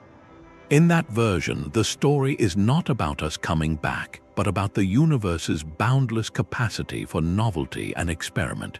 So which scenario is more plausible? The truth is, we do not know, and the answer lies buried in the physics of the bounce itself, the moment of transition that remains the greatest mystery. To determine whether constants are preserved or scrambled, we need a complete theory of quantum gravity, a set of rules for how space, time, and matter behave at that ultimate extremity. Without it, we are left with philosophical preference, not proof. This uncertainty is not a flaw in the cyclic idea, but rather the source of its immense predictive weight. It forces us to ask deeper questions about what is truly fundamental. Are the laws we measure mere local bylaws of our particular cosmic epoch, or are they the universal constitution, written once and for all? This leads to a detective story of cosmic proportions. How could we ever hope to uncover the laws of a universe that no longer exists? We cannot travel back before our own Big Bang. Instead, we must become cosmic archaeologists looking for indirect, fossilized evidence in the one universe we can observe. The clues would be subtle. If a prior cycle had different physics, could it have left an imprint on the very geometry of our newborn cosmos? Some theorists suggest that anomalies in the large-scale structure of the universe, or specific, unexplained patterns in the cosmic microwave background, might be the scrambled signatures of a different set of rules pressing against the fabric of our own. Finding such a signature would be like discovering a fossil from an unknown animal. It would not tell us the full story of that lost world, but it would prove that a world with different rules once existed. Until then, the question of constancy versus variation remains the great unsolved tension, the pivot on which the entire meaning of an eternal cosmos turns. The ultimate proof of a prior universe would not be a single circle in the sky, but an entire menagerie of cosmic fossils. Beyond the debated imprints in the ancient light, physicists theorize about other, even stranger relics that could have survived the transition. Imagine stable knots in the fabric of spacetime itself, known as topological defects. These could form during dramatic phase transitions in a prior cycle, like cosmic strings, infinitely thin, unimaginably dense filaments of pure energy left over from when fundamental forces split apart. Or consider a peculiar, unexplained distribution of primordial black holes, not formed from collapsing stars, but born in the turbulent first moments of our own cycle from seeds planted by the previous one. Even the very abundances of the most fundamental particles, the ratios of hydrogen to helium, or the presence of exotic, stable particles with no place in our standard model, could be a subtle inheritance. These would not be fossils buried in rock, but fossils encoded in the laws and structures of our reality. Discovering any one of them would be an archaeological find of unparalleled scale, providing tangible, physical proof that our cosmos has a history stretching back before the moment we call the Big Bang. It would force a complete rewriting of our cosmic timeline, placing our universe as the latest chapter in a saga of unimaginable depth. This search is not passive wondering, it is an active, global experimental quest. Right now, powerful instruments are on the hunt. Particle colliders like the Large Hadron Collider probe the highest energies, seeking traces of new particles or forces that might be remnants of a different cosmic architecture. Gravitational wave observatories, both on Earth and soon in space, listen for the faint hum of cosmic strings vibrating or the mergers of those mysterious primordial black holes. Telescopes mapping the large-scale structure of the universe analyze the clustering of galaxies with exquisite precision, looking for statistical anomalies that could be the scars of pre-bang events. Each of these experiments is a testament to human ingenuity, a refusal to accept that the beginning of time is an impenetrable wall. We are not just stargazers, we have become cosmic detectives, sifting through the very substance of reality for clues to our own origin story. The profound implication is that the answers may already be here, woven into the universe we see, waiting for the right tool, the right mind, to recognize them for what they are. The quest for a cyclic cosmos has moved from the blackboard to the control room, at observatories deep in the Chilean desert and in quiet laboratories beneath European fields. Humanity is building extensions of our senses, instruments powerful enough to interrogate the universe about its own origin. The James Webb Space Telescope peers back to the era of the very first galaxies, not just to see them, but to search for anomalies in their formation and distribution. A pattern of early structure that appears too mature, too quickly assembled, could hint at a pre-existing seed, a ghostly architecture inherited from a prior cycle influencing how matter clumped together in our own. Meanwhile, here on Earth, gravitational wave observatories like LIGO and Virgo listen to the collisions of black holes and neutron stars. Their successors, like the future space-based LISA mission, will tune into a lower frequency hum, a background chorus that could contain the faintest echoes of the universe's birth. The character of that hum, its specific frequencies and strengths, is a direct prediction of what happened in the first moments. A violent inflationary burst would leave one signature, a smoother cyclic transition would leave another, or perhaps none at all. This is not passive listening, it is an active interrogation of spacetime itself. On the frontier of the very small, particle colliders play an equally vital role. The Large Hadron Collider smashes protons together at nearly the speed of light, recreating conditions a fraction of a second after the Big Bang. While it cannot reach the energies of the bounce itself, it tests the theories that underpin cyclic models like supersymmetry or extra dimensions. Finding new particles or forces predicted by these frameworks would not prove the cycle, but it would validate pieces of the mathematical machinery that make such a cosmos possible. It would show we are on a plausible path. And then there is the ancient light, the cosmic microwave background. Next-generation experiments like the Simons Observatory and the planned CMBS-4 project will map its polarization with a precision we can barely imagine today. They will scan for the specific swirling patterns, the B-modes, that are the smoking gun for inflation, or the telling lack of them that would be a major victory for cyclic theories. They will also scour the entire map for any other statistical oddity, any pattern that simply does not fit the standard story, which could be the fragmented fingerprint of a prior eon. This collective effort represents a profound moment in our history. We are no longer just observers of the cosmos, we have become its interrogators, asking it direct, pointed questions about its own past. The data flowing in over the next decade will be richer and more precise than ever before. It could deliver a clear signal, a definitive pattern that strongly supports one vision over the other. But science is rarely so simple. More likely, we will face ambiguous results, intriguing hints that are suggestive but not conclusive, or a frustrating silence where we expected a shout. How do we interpret a faint, strange signal that could be noise or could be a message? This is where robust statistical frameworks become essential to distinguish a true whisper from the background rustle of the cosmos. It also requires philosophical clarity. A theory like cyclic cosmology makes a bold claim, and extraordinary claims require extraordinary evidence. The burden of proof is high.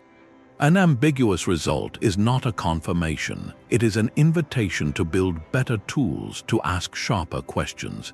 This empirical edge is where theoretical speculation meets the hard, unforgiving light of data. It is a slow, meticulous, and utterly thrilling process, a conversation with the universe where we must learn to listen for answers we have not even yet learned how to imagine. This constant dialogue with data reveals something profound about our search for a cyclic cosmos. It is not merely a quest for a specific answer, but a masterclass in the philosophy of science itself. These theories operate at the very edge of what is knowable, grappling with events that may lie forever beyond our causal horizon, in a realm we can never directly observe. This pushes us to confront a foundational question: what truly separates a scientific theory from metaphysical speculation? The traditional answer, championed by thinkers like Karl Popper, is falsifiability. A scientific idea must make predictions that could, in principle, be proven wrong by observation. cyclic cosmology engages in a delicate dance with this principle. It makes concrete, testable claims about our observable universe, such as the predicted absence of certain primordial gravitational waves. If those waves are found, the theory, in its current form, would be in serious trouble. That is clear falsifiability, yet its core mechanism, the bounce or transition from a prior state, resides in a domain where our known laws of physics break down. We cannot build a probe to witness that moment. So, are we testing the theory, or are we testing its indirect consequences in our own cosmic chapter? This tension forces us to refine our understanding of scientific evidence. We are not looking for a direct snapshot of the bounce. We are searching for its unique fingerprint on the universe we can see. It is a form of cosmic forensic science, piecing together the story of a prior event from the clues it left in the present.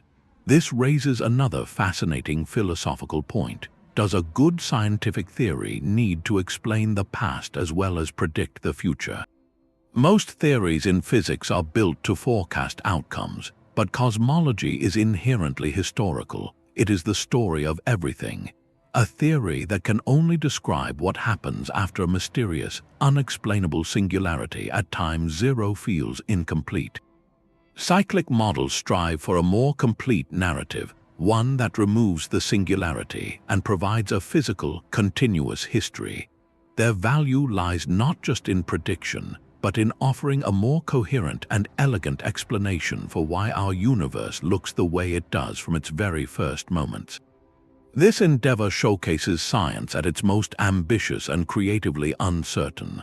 The debate is not a sign of weakness, but of vitality. It is a living, argumentative process where competing ideas are stress-tested, not just by data, but by rigorous logical and philosophical scrutiny. How, then, do we navigate toward certainty in such a speculative domain?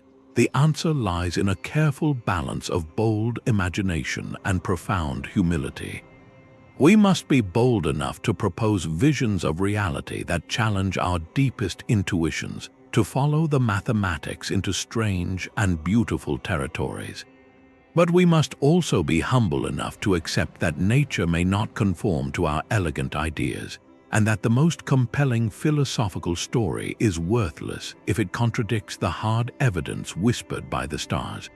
This humility is not a surrender, it is a guiding principle. It reminds us that our models are maps, not the territory. A map of an eternal cycle is a breathtaking map, one that might explain the contours of the cosmos in a deeply satisfying way. But its true worth will be determined by how well it matches the newly discovered landmarks that our telescopes, our colliders, and our ingenuity continue to reveal. In the end, the search for a cyclic universe teaches us as much about the spirit of inquiry as it does about the cosmos.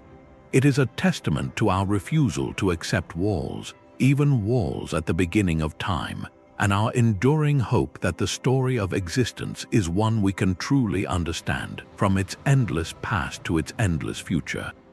This breathtaking journey through cosmic cycles and eternal returns rests upon a foundation of profound uncertainty.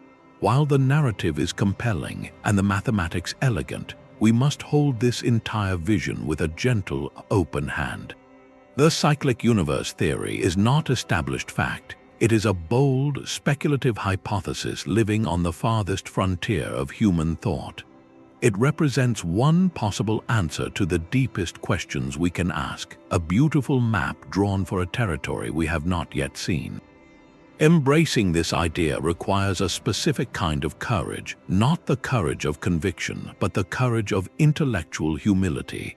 This is the quiet acknowledgement of how much we do not know, and the genuine possibility that our current frameworks, no matter how elegant, might be completely wrong.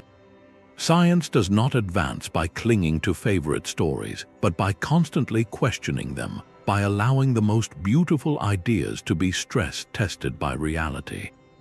This open-minded yet critical stance is the true engine of progress. It creates a space where a concept as radical as an eternal cosmos can be seriously proposed, mathematically modeled, and then subjected to the ruthless scrutiny of data and peer debate, without being prematurely dismissed or, equally dangerously, accepted as truth. This process is not a sign of weakness, but of immense strength. It means our understanding is alive, growing, and willing to change. For us as observers, this humility transforms how we engage with these grand ideas. We are not asked to believe, but to wonder.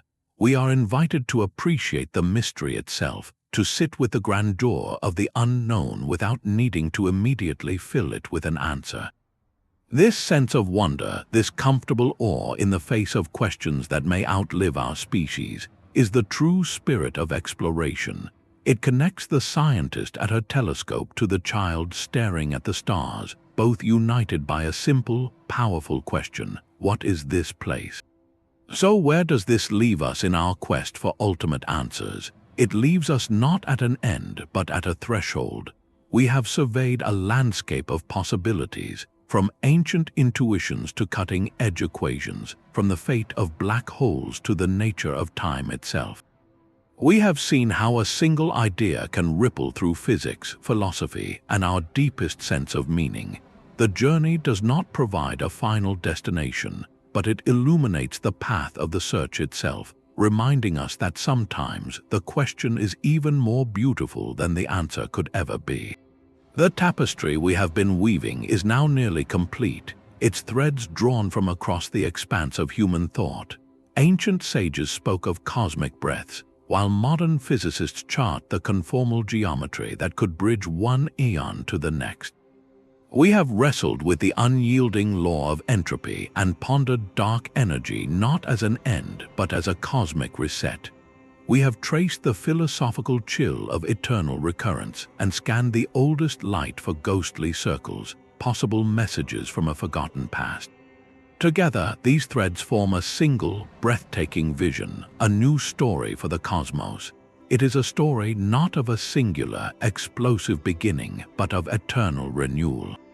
A universe that forgets and remembers, dies and is reborn in a rhythm as deep as time itself.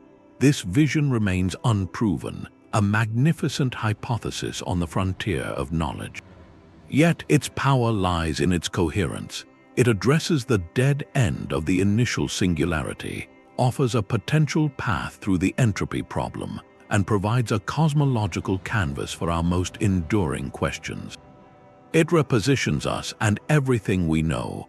In the standard tale, humanity is a fleeting afterthought, a brief spark of consciousness in a one-time universe expanding toward cold oblivion. Our story feels tragically short, a single, lonely chapter in a book that is mostly blank pages before and after. But in the cyclic vision, our chapter is one of countless others. We are not a fleeting accident, but a potential recurring participant in an endless cosmic drama. The conditions that led to stars, planets, and living, questioning beings may arise again and again, in different forms, across the vast pages of eternity. This does not guarantee our personal return, but it suggests that the phenomenon of conscious observation might be a recurring feature of reality, not a one-time fluke. This synthesis of physics and philosophy fulfills a deep human longing, the search for a narrative that makes sense of our place in the immensity we see. It transforms the cosmos from a cold, mechanical arena into a place of story, of rhythm, of potential meaning woven into the fabric of existence itself. The ultimate takeaway from this exploration is not a confirmed fact, but a shifted perspective. We are invited to see time not as a line with a start and finish, but as a great circle, or perhaps a spiral where ends are also beginnings. It asks us to consider that our drive to find patterns, to tell stories of death and rebirth, might echo a fundamental truth about the universe we inhabit. Our curiosity, our science, our art, all become part of the universe's way of understanding its own beautiful, endless story. To live with this possibility is to live with a profound sense of connection, not just to each other, but to all potential versions of existence that have come before and may yet arise again. It is to find our place not in a lonely universe but within an eternal return. The weight of an eternal cosmos settles not in equations but in the quiet of our own thoughts. Having journeyed through the mathematics and the mysteries, we are left with the most personal question of all. If this grand vision were true, if our universe truly is one chapter in an endless book, how would that knowledge reshape the story you are living right now? The scale is almost impossible to hold in your mind, yet its implications touch the very heart of our human experience. Consider the value of a single day. In a universe with a definitive beginning and end, each moment feels uniquely precious, a one-time opportunity never to be repeated. But in a cycle of eternal return, that same moment might recur in some form across the vastness of eternity. Does that thought make the moment feel less significant, or does it somehow sanctify it, knowing that this particular joy, this specific struggle, is woven into the permanent fabric of all that is? It challenges our deepest instincts about what makes our choices meaningful. Would you live differently if you believed, in some abstract sense, that you might live again? Some might find the idea of infinite repetition to be a prison, a cosmic Groundhog Day where escape is impossible and every mistake is destined to be remade. For them, meaning derives from the singular, unrepeatable nature of our journey. Others might find in it a profound comfort, a promise that no beautiful moment is ever truly lost, that the universe itself has a rhythm of renewal that echoes in our own lives. It suggests that endings are never absolute, and that even after the longest night, a new dawn is written into the laws of reality. This reflection ultimately asks about legacy. In a cosmos destined for a final, cold silence, our actions can feel like whispers in an eternal wind, beautiful but ultimately fleeting. But in a cyclic universe, our collective story as a species, our art, our science, our compassion, becomes part of a much longer narrative. While our individual consciousness may not continue, the conditions that allow for consciousness do. The universe learns to make stars, planets, and minds over and over. In that context, our brief chapter contributes to a grand, recurring theme. Our drive to understand, to create, to connect, might be more than a biological accident. It could be an expression of the cosmos' own inherent tendency toward complexity and awareness. This is not about achieving personal immortality, but about participating in something eternal. So carry this wonder with you. The next time you look at the night sky, let the stars be more than distant points of light. See them as temporary constellations in one magnificent act of a play that has no final curtain. Let that perspective deepen your gratitude for the fragile, astonishing fact of your own awareness here and now. Whether the theory is ultimately proven or not, it offers a gift, a new lens through which to see our place within the immense and mysterious whole. Our story, however small it seems, is part of the universe's great, unending story of return. We have walked the vast and winding path of the cyclic universe theory, from its mathematical foundations to the edges of what we can know. This idea, though still unproven, stands as a towering monument to human curiosity. It is a testament to our refusal to accept a wall at the beginning of time, a bold reimagining of reality itself that trades a singular creation for an eternal symphony of renewal. The theory does not just challenge a scientific model, it challenges a story. It asks us to replace the lonely narrative of a one-time universe expanding toward silence with a vision of endless rebirth, where every ending carries the seed of a new beginning. This intellectual journey, regardless of its final destination, expands our minds. It stretches our conception of time, of existence, and of our own fleeting place within the cosmos. To even contemplate such scales is a humbling and exhilarating exercise. It reminds us that the universe's greatest story may not have a first page or a last chapter. Perhaps the most beautiful possibility is not that we have all lived before, but that the cosmos itself is alive with a rhythm of expression and rest, and we are here right now to witness one of its magnificent verses. This exploration is not over, the data is still coming in, the debates are still raging. Our understanding is a living thing, always growing, always changing. Thank you for joining this journey into the deep mysteries of space and time. If these ideas sparked your curiosity, subscribe for more voyages to the frontiers of understanding. And I would love to hear your thoughts. Do you find the idea of an eternal cosmic cycle more like a prison or a promise? Share your perspective in the comments below.